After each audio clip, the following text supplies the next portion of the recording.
Hey folks, how's it going? After this spark and with the guild war coming up, it's time for another little checkup, to put things back in order and move on with the grind. Let's start with the characters. From the gacha side, there's little I'm aiming for now, mainly Waterlesia, Light Ilsa, Tanya, some more summer and Christmas characters, and of course the Flash Fest limited characters I'm still missing, like Orchid, Vera, Jan and Shiva. My last spark was extremely surprising, and even though I've got all the premium gala limiteds, I'm still probably going to follow my plan and spark during the last summer banner on September 1st, since I will be a couple of years behind on summer characters by then. Afterwards, I'm thinking December 15th for Christmas units, but with a Flash Fest limited character as a spark target. I will have to wait and see.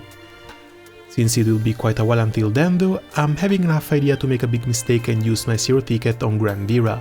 She's been in my wishlist ever since her release in 2017 and only got higher once her certificates got a 4-star uncap.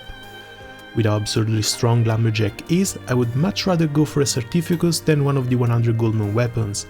Plus, I would want Grand Vera for Lucilius high level, but I will look into these optics options a bit later on. Now, Guild War characters. I've been promising myself I would close the year with at least 5 of them at 5 stars, but I haven't really looked into the required materials to get them, other than just 40 boxing weapons from the Guild Wars. Choice-wise, 5th is pretty much a given for Lucilius high level, Gilbert Proud and general use. We've also been told there's going to be a fire-favored Guild War after this water one, and I might want to start working on TN to see if I can make her in time. Progressing Lucilius high level also means I kind of have to get Octo as well, which leaves me with one more character to pick between Uno, Trio, Quatre, Siete and Neon. As for the materials themselves, silver relics have become kind of a joke between Akasha and the Dimensional Hero guaranteed spawn.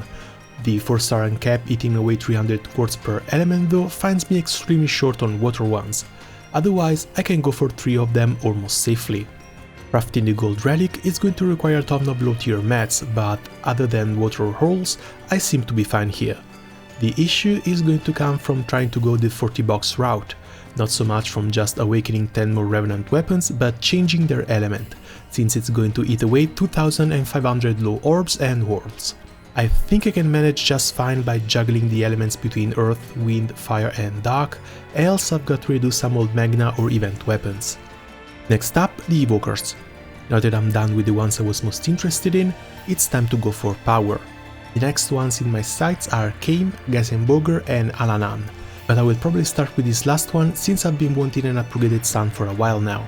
I've got 455 badges, so I should be able to grab my next Evolat without issues. As for the rest of the mats, I don't think I'll have problems working on 2 more simultaneously. I'm sitting on 60 entry tickets, so I should be able to get my missing Sophia stones easily. I have enough ideas to go for Kame instantly, and I'm almost there for Alanan as well, while Gazenburger is going to require a bit more grind.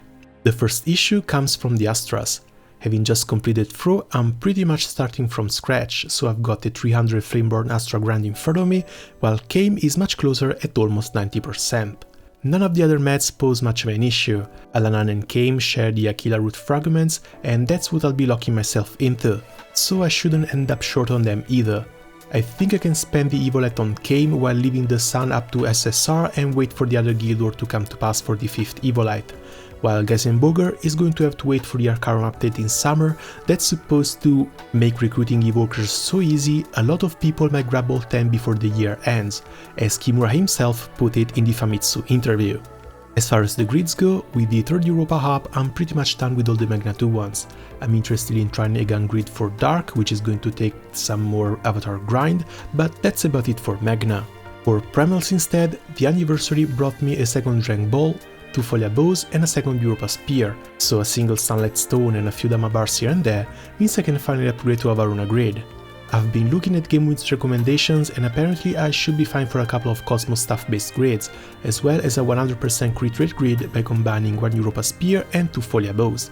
I might still push this off though, since I don't have Summer Cagliostro and her crit and keying buffs. I'm also curious to check out the damage difference between a Magna 2 grid and a free-to-play Varuna grid, since not even Pookie has that on their site anymore. One weapon I'm debating whether to buy is the Nereus Staff.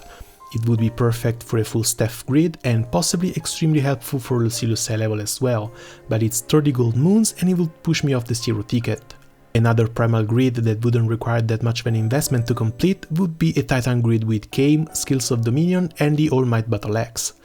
I've already got one maxed out Kane Katana, one AK-4A that needs 3 bars, and I'm actually sitting on 2 Alexial daggers, which no other grid uses multiple of. I wouldn't want to run an Ultima bow though, so the only other bow options are going to be the 100 and the 30 gold moon ones, which again would mean renouncing to the 0 ticks. Still, I only have so much to spend and water kind of has to take priority, not so much because I'm struggling with the Magna grid, but because it's a huge pain to find good support summons. I'm currently sitting on 88 Damascus crystals and 1 Damascus bar, with 8 more available in this shop. 30 crystals are going to go to 5-starring Eternals, some more will probably go to Draconic weapons or future upgrades. So I'm really only left with a grand total of 6 bars before having to sink gold moons into them. I'm definitely going to need 3 bars for the second blue sphere for a standard Cosmos Staff Verona, and the Gottfried also looks like an interesting weapon, but I don't know if a 2 spears to Gottfried's grid can be viable outside of just OTK setups. So it all comes down to spending my gold moons. I'm sitting on 165 of the damn things and a single Dama bar costs 20. So let's go over my options. Option 1. 0 ticks Certificus. Cut down on quite a lot of time until I'll be able to spark Granvira and finally scratch this other itch. This would also mean I'm pretty much guaranteed to roll a Granvira moon when I'll spark on Fleshfest again, but that might happen in December or between March and April, since then is when I should have another spark available after the summer and Christmas ones. Option 2. 0 ticks a Metatron and complete the Primarch Summon series. I've only got 2 maxed out and no clue where to get 9 more Sunlight Stones though. Still, 5% damage cap would be really nice. Option 3. Invest in a 100 gold moon weapon. This has been a common suggestion, but they come at 0 stars, so I will need 3 more Dama bars for one.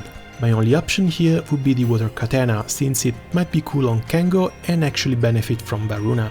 Option 4. Charge attack Varuna with 2 balls and 2 Gottfrieds, but I'm really afraid this one only works on Kengo Nito setups and I wouldn't be able to use it on harder fights. Option 5. Highlander Varuna, but it would need an Nereus staff, pushing me back 30 moons and 3 more Dama bars to uncap it. It would also cost me at least 4 more bars for the Europa Spear and Folia Bow, but that's more like 6 since I'm not about to uncap a ground weapon with another. Option 6 would be Highlander Titan, 5 bars plus 30 moons for the French bow plus 3 more bars to uncap it. Kame isn't so far off and I think this is the grid that killed the Water Dragon in 5 turns. Or I could just uncap the second blue sphere, see if I can work with a 2 spheres Varuna setup without the weapons I already have, and keep saving the rest of the Dama bars until after my next spark, which at this point is going to save me quite a bit of a headache, and it really feels like the better choice out of all of them.